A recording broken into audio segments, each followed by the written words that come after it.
2024년 9월 22일 주일 예배에 오신 여러분 모두를 성부, 성자 그리고 성령 하나님의 이름으로 환영합니다. 하나님께서 우리를 부르셨습니다. 우리는 하나님의 부름을 받고 하나님을 예배하는 자로 우리는 이곳에 와 있습니다. 우리를 부르신 하나님, 그분이 또한 이곳에 우리보다 먼저 와 계시고 그리고 우리가 드리는 예배를 받기를 지금 기다리고 계십니다. 바로 이와 같은 믿음을 가지고 오늘 함께 하나님 앞에 나가야 하는 우리 모두가 되기를 바랍니다.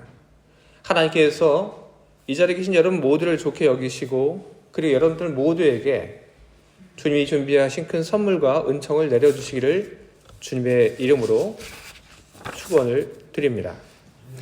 이제 성부와 성자 그리고 성령 하나님의 이름으로 주일 예배를 시작하도록 하겠습니다. 이제 우리들이 함께 나눌 하나님 말씀 보겠습니다. 갈라디아서 3장 26절부터 29절까지 있는 말씀 함께 보겠습니다. 너희가 다 믿음으로 말미암아 그리스도 예수 안에서 하나님의 아들이 되었으니 누구든지 그리스도와 합하기 위하여 세례를 받은 자는 그리스도로 옷 입었느니라. 너희는 유대인이나 헬라인이나 종이나 자유인이나 남자나 여자나 다 그리스도 예수 안에서 하나이니라. 너희가 그리스도의 것이면 곧 아브라함의 자손이여 약속대로 유업을 이을 자니라. 아멘. 기도하겠습니다. 주님이 언제나 우리와 함께하고 계십니다. 주님이 언제나 우리와 함께 하시며 주님의 것을 우리들에게 나눠주고 계십니다. 오늘 이 자리에 나온 우리에게 주님은 하늘의 힘과 하늘의 평화를 내려주고 계십니다. 그리고 주님께서는 오늘 이 자리에 있는 하나님의 사람들에게 하나님의 말씀을 또한 전하여 주십니다. 주님, 우리가 주의 말씀을 믿음으로 잘 받게 하시옵소서. 오늘 하나님께서 우리들에게 전하시는 이 말씀을 사람의 말로 받지 않게 하시고 하나님께서 우리들에게 전하는 하나님의 말씀으로 두렵고 떨리는 마음으로 이 말씀을 받게 하시옵소서. 그리고 주님께서 오늘 우리들에게 주신 이 말씀을 우리들이 소중히 하며 주님께서 주신 이 말씀을 따라 사는 그런 삶을 통하여 우리 삶 속에 변화를 만들어내고 그리고 주님이 기뻐하실 만한 일들을 계속해서 해나가는 하나님의 사람들이 다 되게 하여 주시옵소서. 예수 그리스도의 이름으로 기도합니다. 오늘 갈라디아서를 보게 되면 우리들에게 잘 익숙하지 않은 한 가지 표현이 등장을 합니다. 그 말은 다른 것이 아니라 그리스도를 옷 입는다는 그런 표현입니다. 어떤 뜻일까요? 그리스도의 옷을 입는다라는 그런 말이라고 한다면 우리는 그 뜻을 우리는 어렵지 않게 우리는 파악을 할 수 있습니다. 하지만 오늘 제가 여러분들 앞에서 읽은 이 성경 말씀 속에는 그리스도의 옷을 입다라는 말은 나오지 않고 그리스도를 옷 입다라는 그런 말이 등장을 하고 있습니다. 그리스도를 옷 입다. 우리에게는 그 뜻이 무척 모호합니다. 하지만 바울이 편지를 썼고 그리고 바울이 쓴 그 편지를 받는 사람들에게 있어서 그리스도를 옷 입는다라는 그 말은 생소한 말도 아니었고 이상한 말도 아니었습니다. 그 시대에 살았던 사람들에게는 그 말이 너무나도 익숙한 그런 말이었습니다. 그 당시 교회 밖의 헬라 세계에서는 어떤 사람을 옷 입다라고 하는 그런 표현들이 사용이 되었는데 어떤 의미로 그런 말들을 사용을 했냐면 어떤 특정한 인물을 내 선생님으로 삼고 그리고 그의 가르침을 따라서 산다. 이런 의미에서 어떤 사람을 옷 입는다. 그렇게 표현을 했습니다. 오늘 바울은 어떨까요? 오늘 바울도 역시 그런 뜻으로 그리스도를 옷 입는다 이런 말을 쓰고 있는 것일까요? 그런 궁금증에 대한 그 답을 찾는 것은 어렵지 않습니다. 로마서를 보게 되면 거기에도 그리스도로 옷 입는다라는 그런 말이 등장을 합니다. 로마서 13장 14절이죠. 오직 주 예수 그리스도로 옷 입고 정욕을 위하여 육신의 일을 도모하지 말라. 바로 이 로마서 13장 14절의 이 말씀을 보게 되면 바울 역시 누구를 옷 입는다라는 그런 말을 알고 있었습니다. 그리고 그런 말들을 알고 있었고 교회 밖의 그 헬라 세계에서 썼던 것과 똑같은 그런 쓰임으로 바울은 그리스도를 옷 입는다라는 그런 말을 사용을 한 것입니다. 바울이 사용한 그리스도를 옷 입는다, 그리스도를 나의 선생님으로 삼고 그리고 그의 가르침을 따라 살아가는 삶을 산다라는 그런 뜻으로 바로 이 말은 사용이 되고 있는 겁니다. 조금 더 쉽게 이야기를 한다면 주님을 닮아가는 생활을 한다, 바로 그런 뜻입니다. 그리스도를 옷 입다, 이 말이 어떤 뜻인지 오늘 제가 여러분들에게 이야기를 드렸는데, 근데 사실 그리스도를 옷 입다라고 하는 것이 어떤 뜻인지 여러분들에게 전하는 것은 그렇게 중요한 그런 일은 아닙니다. 중요한 건 무엇이냐면 바로 오늘 제가 여러분들 앞에서 읽은 이 본문 속에서 이 말이 어떤 쓰임새를 가지고 있는가 하는 것입니다.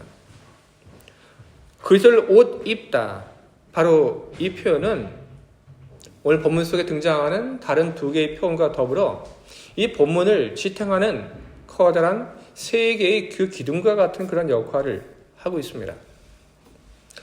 오늘 그리스도를 옷 입다라고 하는 이 표현이 사용된 본문의 텍스트 그 속으로 들어가 보도록 하겠습니다. 오늘 제가 여러분들 앞에서 읽은 이 본문은 갈라디아 교회가 그 배경입니다. 사도 바울이 복음을 전하러 많이 여행을 합니다. 그리고 갈라디아 교회를 세웁니다. 사람들에게 복음을 전했죠. 그래서 사람들이 그 복음을 받아들입니다. 그래서 교회가 세워졌습니다. 바울이 전한 그 복음을 받아들이고 그 복음 안에서 살았던 사람들, 그 사람들이 모여서 함께 있던 그 교회 공동체는 놀라운 성령의 역사들이 등장을 했습니다. 성령의 은총이 보였고 복음이 충만한 그런 교회였습니다. 바울이 그것을 보고 이제 내가 여기 더 필요 없다라는 그런 생각을 하게 됩니다. 이제 이 교회는 안정적으로 복음 안에서 잘 성장하고 있으니까 나는 필요 없고 나는 다른 데 가서 또 복음을 전해야겠다. 그런 생각을 한 사도 바울이 갈라디아 교회를 떠나 다른 쪽으로 갑니다. 그렇게 떠났는데 바울이 떠난 후에 또 다른 종류의 그 전도자들이 갈라디아 교회에 들어옵니다.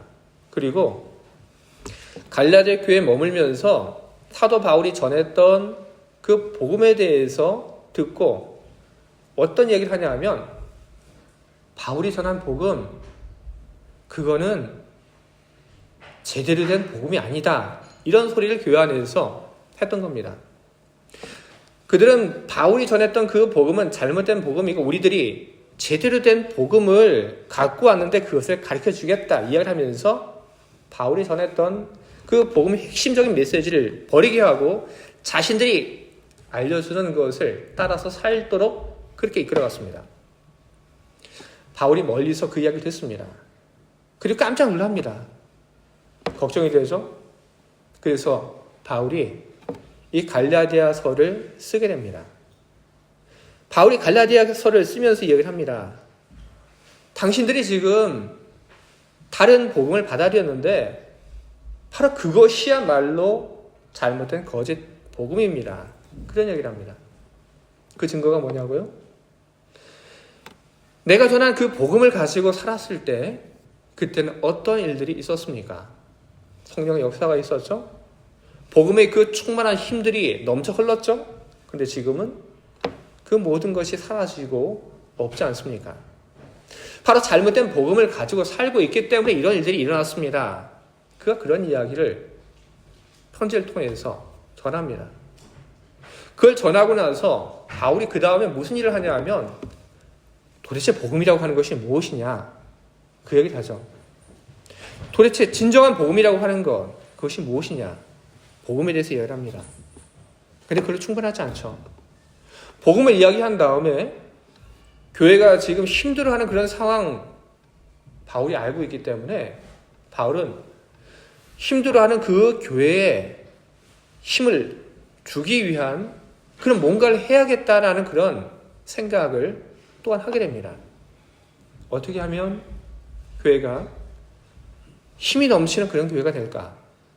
어떻게 하면 교회가 기쁨으로 충만한 그런 교회가 될까? 어떻게 할까? 바울은 그래서 그 고민을 가지고 오늘 제가 여러분들 앞에서 읽은 이 메시지를 통하여 하나님이 주시는 그런 힘을 공급받을 수 있는 그런 비결을 전하고 있습니다. 그것은 사도 바울의 그런 개인적인 경험으로부터 나온 것이기도 합니다. 사도 바울은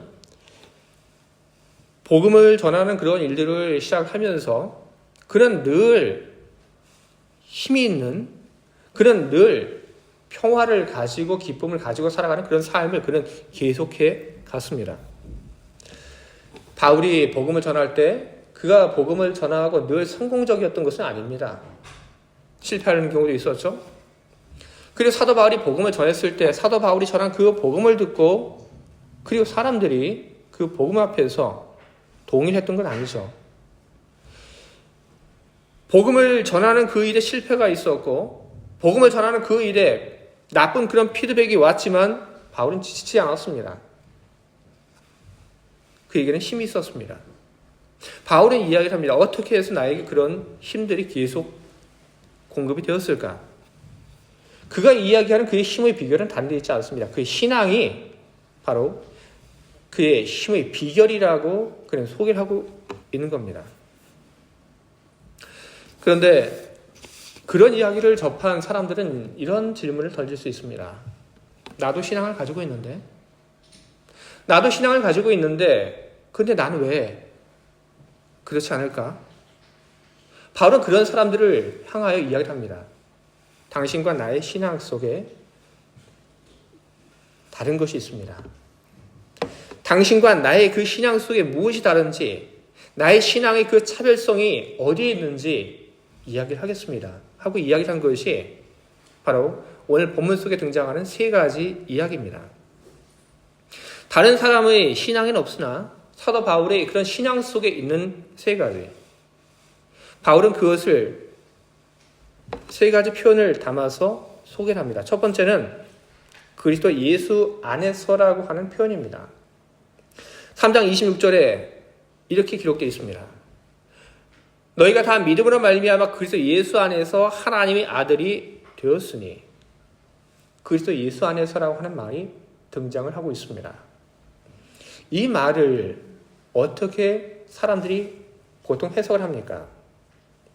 그리스도 예수 안에서라고 하는 이 말을 보면서 법칙 안에서 혹은 영향력 아래서 그렇게 해석을 합니다. 그렇게 해석을 해도 말이 됩니다. 우리는 어떻게 바울이 전한 그 메시지를 봤냐 하면 하나님이 예수 그리스도의 그 십자가의 대속의 죽음을 통한 구원을 계획하셨다. 그리고 예수께서는 그 계획을 실행에 옮기셨다. 우리는 그렇게 이야기를 합니다.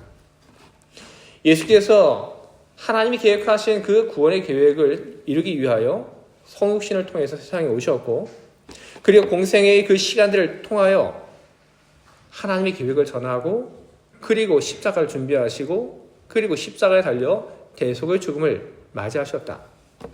그 죽음으로 말미암아 이전에는 없었던 새로운 법칙이 생겨나게 됐는데 그 법칙이라고 하는 것은 예수 그리스도의 그 십자가의 죽음이 바로 나를 위한 대속의 죽음이라고 하는 것을 믿는 그 사람들에게 하나님이 용서하시고, 그리고 하나님이 용서하는 데서 그치지 않고 예수 그리스도의 그 십자가의 죽음이 나를 대신한 대속의 죽음이라고 하는 것을 믿는 사람을 하나님께서는 하나님의 자녀로 삼아주셨다. 우리는 사도 바울이 전하는 그 메시지를 통해서 우리는 그런 메시지를 우리는 발견하고 우리는 그렇게 해석하고 우리는 그렇게 나눕니다. 근데 여러분, 사도 바울이 이야기한 메시지, 너희가 다 믿음으로 말미암아 그리스도 예수 안에서 하나님의 아들이 되었으니, 과연 사도 바울이 방금 제가 소개했던 바로 그와 같은 의미로만 사도 바울이 이런 메시지를 전하고 있는 것일까요? 그렇지 않습니다. 제가 여러분들에게 소개했던 바로 그것은 다소 교리적인 해석입니다.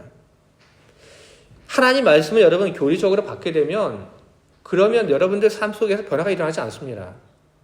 교리적으로 하나님 말씀을 받게 되면 그러면 여러분 마음속에 기쁨도 생기지 않습니다. 사람들은 교리를 가지고 싸웁니다. 교리를 가지고 싸워서 승리하게 되면 어떻습니까? 잠깐 내가 우월하다는 그런 마음이 생기게 돼서 그러나 그것이 끝입니다. 사도 바울은 우리들에게 교리를 이야기를 하려고 했던 것 아닙니다.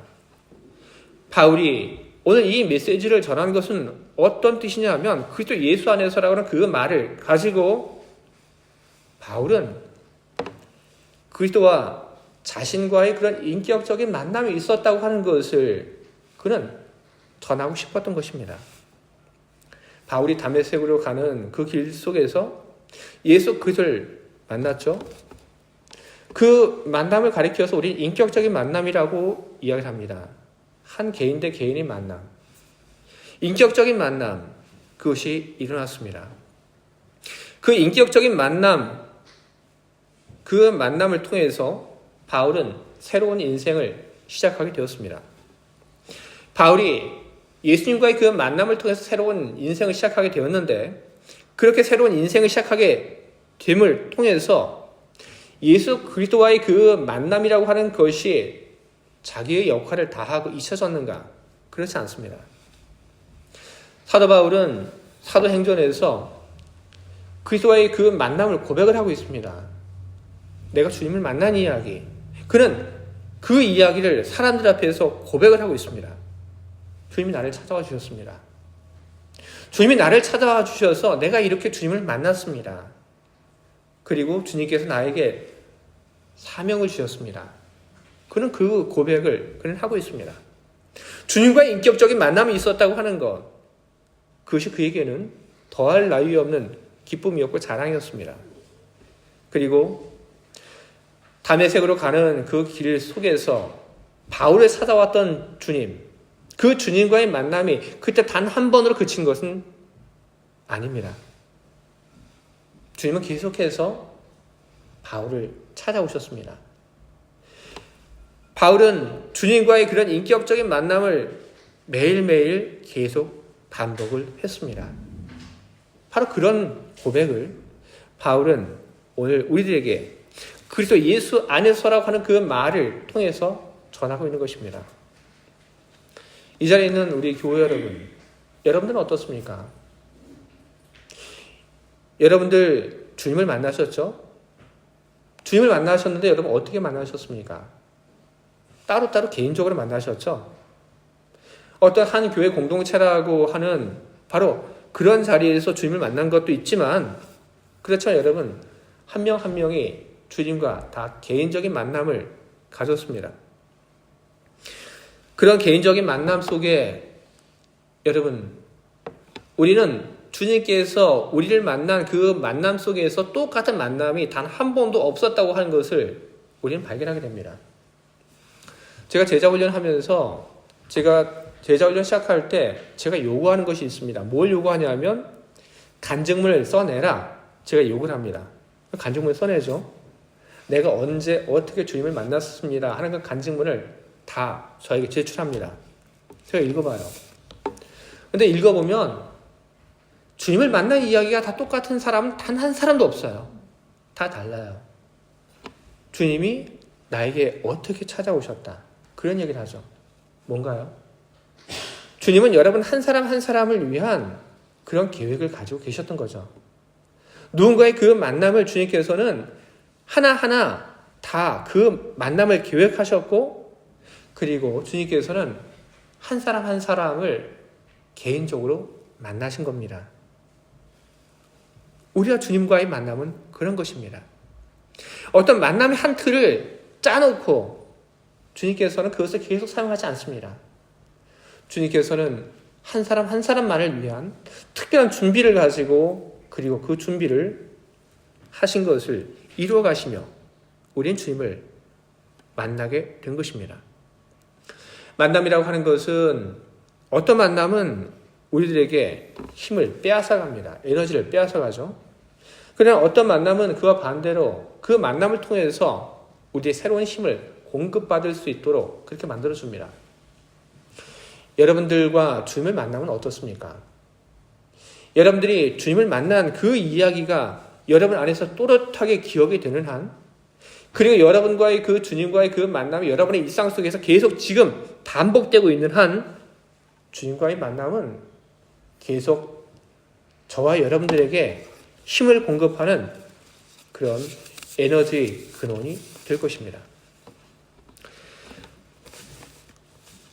그리스도의 인격적인 만남, 그거 말고 이제 두 번째로 바울이 이야기하고 있는 것이 바로 그리스도를 입다라고 하는 말입니다. 다른 사람들과 사도 바울과의 그런 신앙의 그 차별성 두 번째가 바로 이 그리스도를 입다라고 하는 말입니다. 그리스도를 입다. 주님을 닮고 싶고, 그리고 주님을 닮기 위한 노력이 담겨져 있는 말입니다. 아이들은 커가면서 엄마를 닮고 싶어 하죠.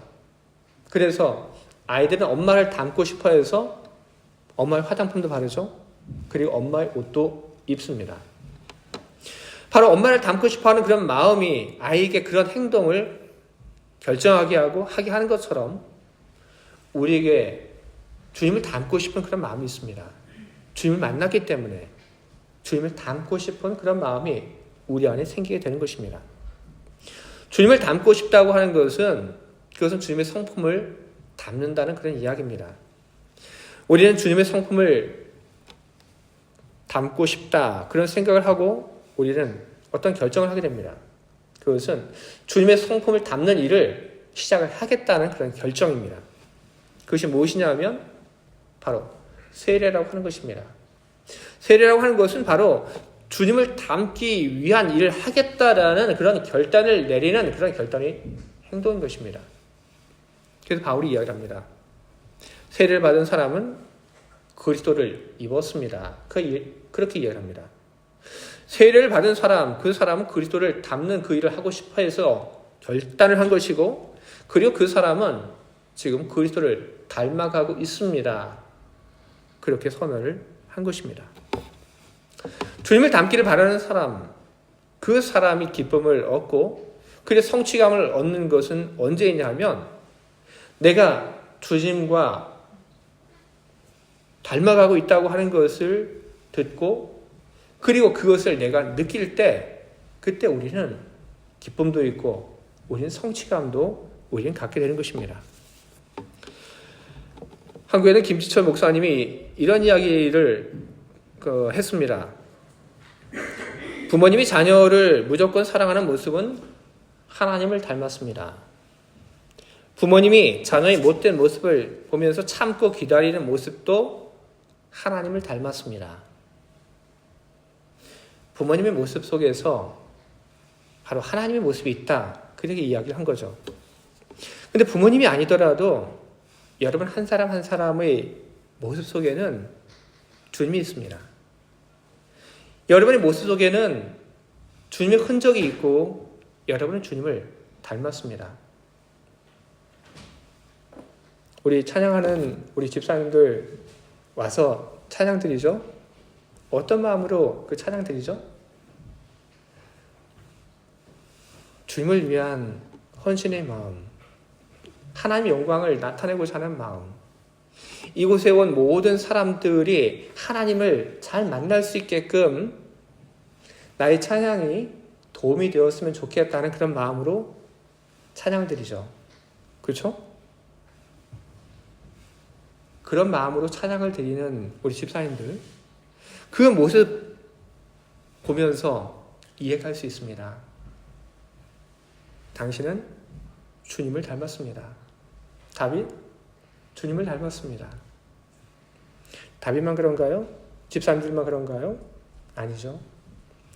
여기 계신 모든 분들이 다 주님을 닮았습니다. 김정중 원사님, 주님을 닮으셨어요. 우리 송인애, 주님을 닮았어요.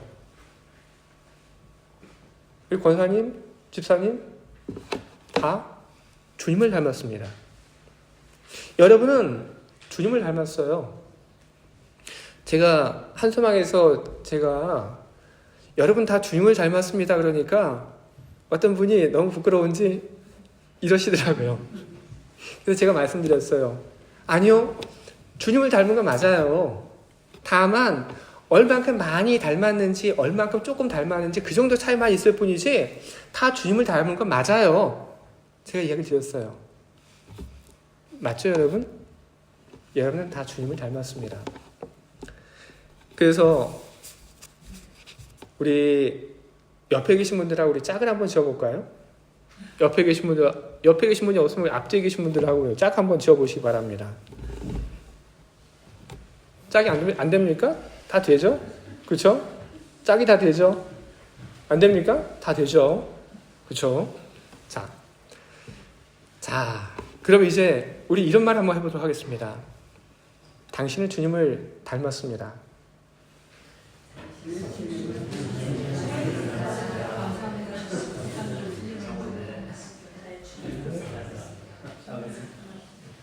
자, 당신은 주님을 닮았습니다. 우리 부부가 여기 지금 두 커플이 있죠? 그렇죠? 두 커플이 있어요. 자, 제가 한소망에서도 제가 시켰어요. 그러니까 왜 여기서만 그래 그런 생각하지 마시고 하시기 바랍니다. 남편 되시는 분 부인에게 이야기를 하세요. 당신은 주님을 닮았어.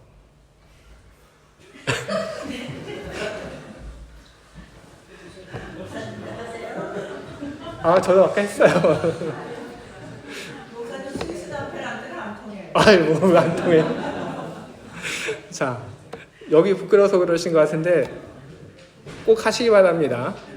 아시겠죠? 송인의 집에 가서 꼭 하세요. 찬호 꼭 하시기 바랍니다. 뭐라고 해야 되죠? 당신은 주님을 닮았습니다. 자, 그러면 집에 가서 그 얘기를 들으면 부인 뭐라고 대답해야 되죠? 당신도요. 그렇죠. 당신도 주님을 닮았습니다.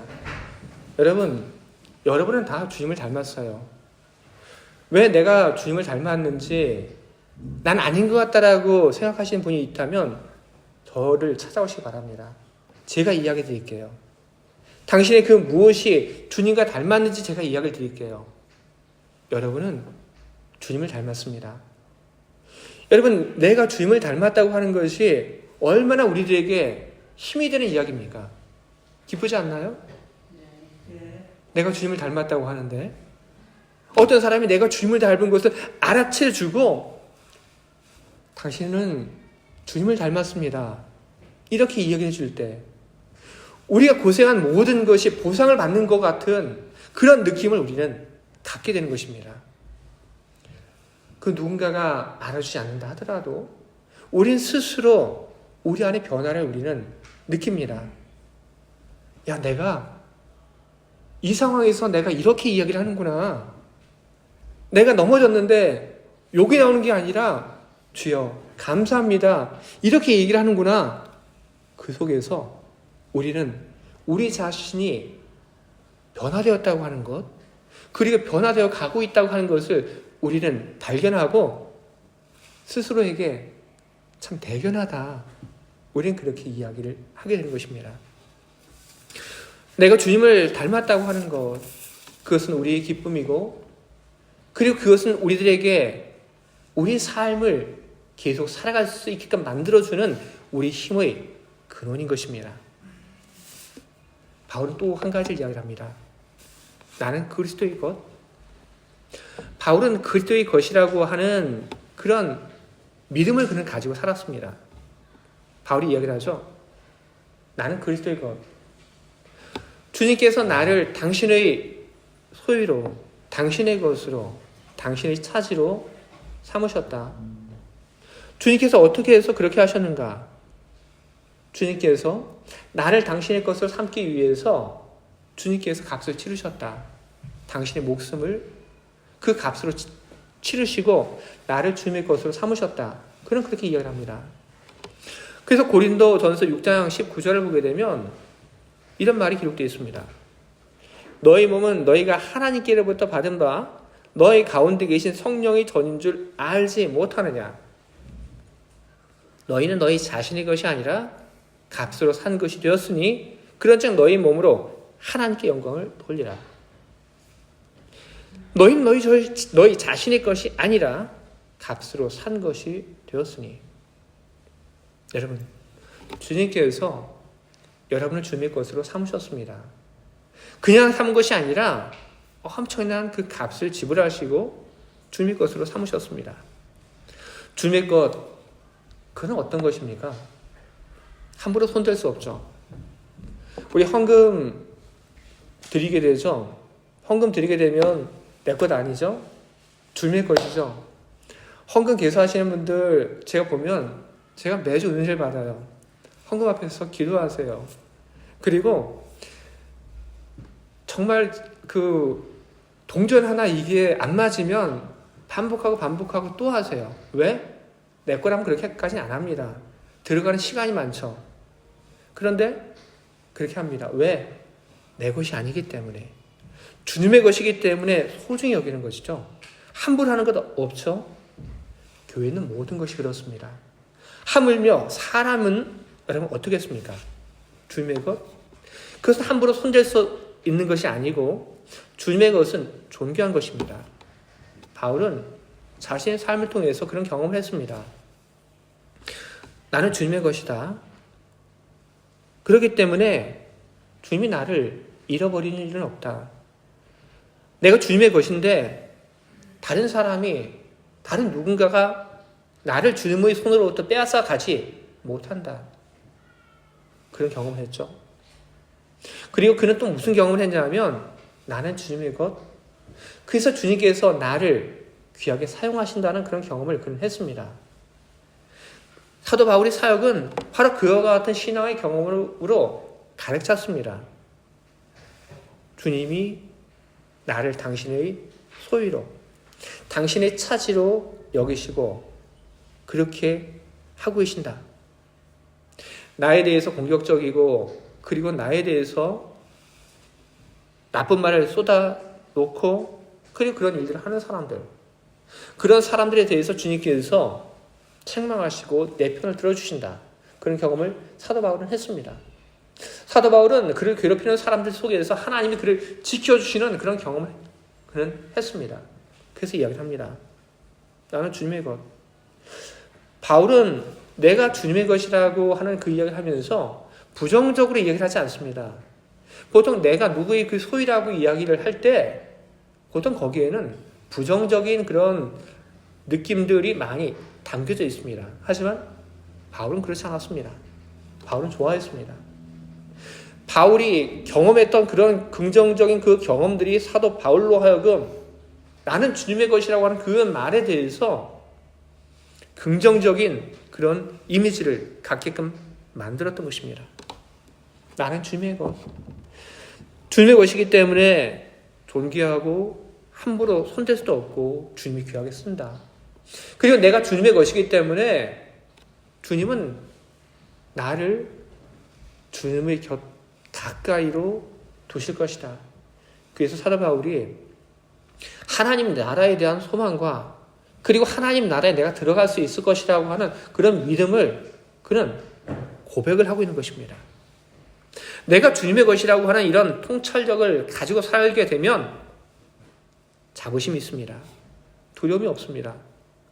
내가 하는 모든 일들에 대해서 가치가 있다고 믿고 내가 하는 일들이 어떻게 되든지 간에 그 결과에 대해서 우린 걱정하지 않습니다.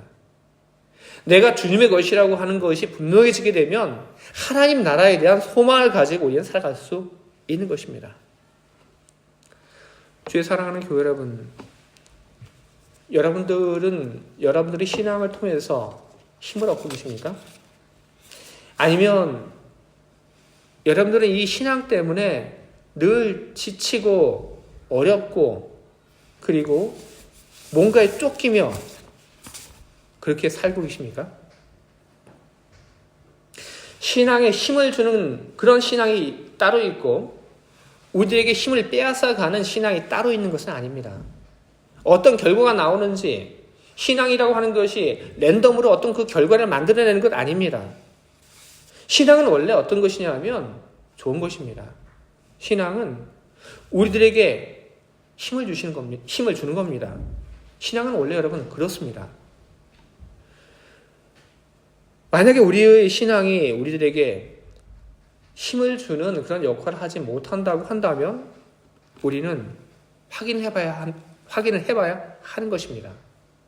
바울이 그 신앙 속에 있었던 그 세 가지가 나에게 과연 있는가? 나의 신앙 속에 그것이 있는가? 우리는 확인을 해봐야 하는 것입니다. 바울은 자신 있게 자기 신앙을 이야기를 합니다. 자기 신앙 속에 있는 그것의 가치는 사도 바울의 삶을 통해서 이미 증명이 되었습니다. 여러분, 나의 신앙 속에 주님과의 인격적인 만남이 있나? 그리고 나의 신앙 속에 주님을 닮아가고 싶은 그 마음과 노력이 있나? 그리고 나의 신앙 속에 내가 주님의 것이라고 하는 것을 믿고 기뻐하는 마음이 있나? 여러분의 신앙을 한번 들여다볼 수 있기를 바랍니다. 신앙은 그것은 그 결과를 항상 똑같이 만들어냅니다. 갈라디아서 3장 28절 너희는 유대인이나 헬라인이나 종이나 자유인이나 남자나 여자나 다 그리스도 예수 안에서 하나이니라. 평등을 이야기하는 말로만 우리는 해석을 합니다. 꼭 그렇진 않습니다. 이 말은 어떤 말이기도 하냐 하면 복음이라고 하는 것이 들어가게 되면 그 복음 안에 반드시 있어야 되는 이런 것이 있게 되면 그러면 그 결과는 똑같다고 하는 것을 이야기를 하고 있는 겁니다. 유대인이나 헬라인이나 종이나 자유인이나 남자나 여자나 상관없다. 신앙 안에 분명히 있어야 되는 것이 있게 된다면 그 신앙은 그 사람이 누구든지 간에 그 사람에게 힘을 주고 격려하고 그 사람에게 평화와 은총을 베풀어주는 그런 것이 될 것이다. 주의 사랑하는 교회 여러분, 바울이 소개해 줬던 그 신앙을 여러분 신뢰하고 믿고 그리고 바울이 이야기해 줬던 바로 그것을 여러분의 마음과 삶, 신앙 안에 여러분 담고 잘 지켜나가시길 바랍니다. 그래서 여러분들이 여러분의 믿음으로 여러분들이 가지고 있는 그 신앙으로부터 늘 힘을 공급받고 그 신앙으로부터 여러분들이 위로를 받고 용기를 얻고 기쁨을 얻고 그래서 여러분들 모두가 주님 안에서 언제나 행복하게 살아가시기를 주님의 이름으로 축원을 드립니다. 아멘. 함께 기도하겠습니다.